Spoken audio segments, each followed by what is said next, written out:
What all Leaf fans are most interested in. Okay, well, what's the roster going to look like? And I know you guys have talked a little bit, and the market is, kind of focused on the core four, and is it possible to roll it back? It isn't, because I just don't think naturally it's going to happen. It's just not. I mean, Mitch Marner is going to go to free agency. The Toronto Maple Leafs are going to try and reinvest that money. So really, when you're looking at core four, not to rip the scab here, but you're probably talking about one player, and that's John Tavares, who's a pending UFA.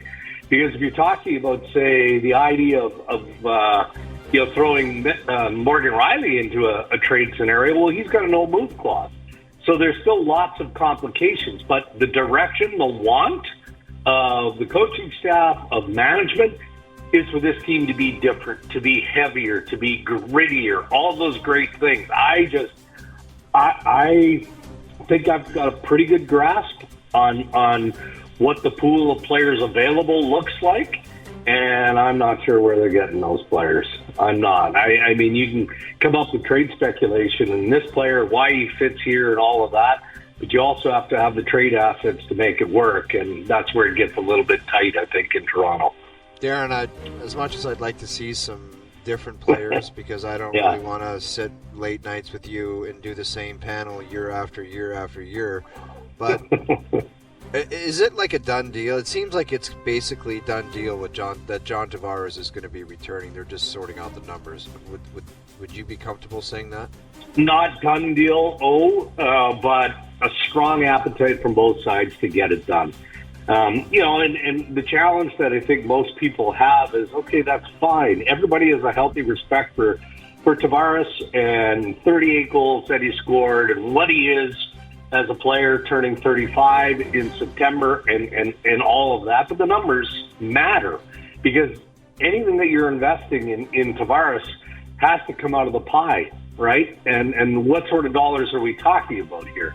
We know what he made, and that was $11 million flat. We know that he's not going to make anywhere near that. See, I get less bothered, and people get wound up in, okay, what is the term, and how important is the term?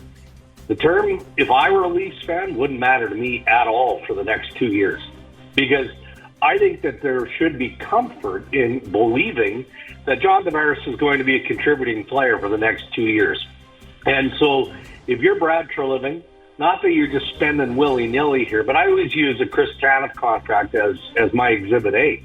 Do you think the Maple Leafs wanted to throw that term at Tanev? No. Obviously they didn't, but they knew that they needed that type of player, the history, the character of Tanev. And so you overspend on term just because for the next couple of years, if you're going to win the Stanley Cup, he's going to be a big part of it. And I think that does apply to Tavares at least for the next 2 years. So why sweat it if it's a 4-year deal? Who cares? I mean, if the team doesn't do well in the next 2 years, it's probably a different management group that's making those decisions anyway. So let them worry about it. So, Drakes, in the press conference tomorrow, obviously it's Brad Treliving addressing, but do you suspect that Keith Pelly would be there? And do you suspect that if he speaks, that then maybe he would lay out the chain of command, how he envisions the Toronto Maple Leafs are going to be run this season? Or do you feel like you got that answer with Keith Pelly talking, earlier in the week? Yeah, I'm not sure how much more Keith Pelly can provide, and that's not knowing. I'm not saying that he isn't going to be there, and I don't know that he isn't going to be sitting beside Brad Treliving. They're in pro scouting meetings, but again, that doesn't really involve Pelly. It more involves Brad Treliving and Craig Berube. I do wonder if the head coach is going to be there, because without getting into specifics, because we don't really know them, and I don't know that they've officially sorted it all out. What we do know from what Keith Pelly said is that Craig Berube has a different role. Of course, yeah, he's head coach. He makes the decisions in terms of what's happening in game and all of that. But he's got a louder voice if he wants it. But he also has a healthy respect, I know this, for Brad Treliving and management of the Toronto Maple Leafs and the decisions that need to be made, that are going to be made. It just sounds like the conversation that he had with Keith Pelly while Brad Treliving was in Calgary, attending to his daughter's graduation, was about, okay, well, Brendan Shanahan is now gone. We're not replacing the president's role. I need you two guys to mostly handle everything under the label of hockey operations. And they're more than willing to do that. But I still think that there's some wrinkles in this process that do need to be ironed out.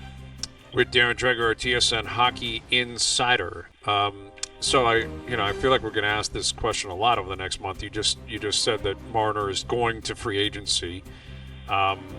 Does that mean? Do you think they have told the Leafs? Do you think they have to tell the Leafs anything? Do you think there'll be any conversations between now and July 1st, or is Brad Treliving in the Maple Leafs? Do they get the message and they're like, all right, yeah, all good, man. Like, good luck. We'll see you later. Like, how does their relationship work in the next month? I don't think that it'd be that cut and dry, Brian. I mean, we're in May, quickly coming to the end of May here, and July 1st isn't that far away. I don't think that the messaging from the Marner camp really would change from what they've already heard, right? There's been some market speculation. Well, could they trade Marner's rights? And would he be interested if it was going to the right fit in pursuing that? Because in that case, it'd be a sign and trade, and he'd get the 8th year. And I don't think that motivates the Marner side too much. I think that when you've gone through everything that group has gone through, and by group I'm talking about everyone, including the Maple Leafs, and you're this close to July 1st, why wouldn't you stay on the script? And the script dating back to this past off season was that, hey, focus is going to be on hockey. Mitch is going to try and help this team win, which he did in the regular season, and collectively they just weren't able to beat the defending Stanley Cup champs. Okay, that part is over. Now you get to July 1st, and we know that the market is going to be vast, and it is going to be multiple teams with expressions of considerable interest. It's not going to be a problem finding a huge amount of money for Mitch Marner. His challenge is going to be, okay, well, is there a better fit available to me and my family where I'm getting the money and I have an opportunity to contend for a Stanley Cup? I think there will be.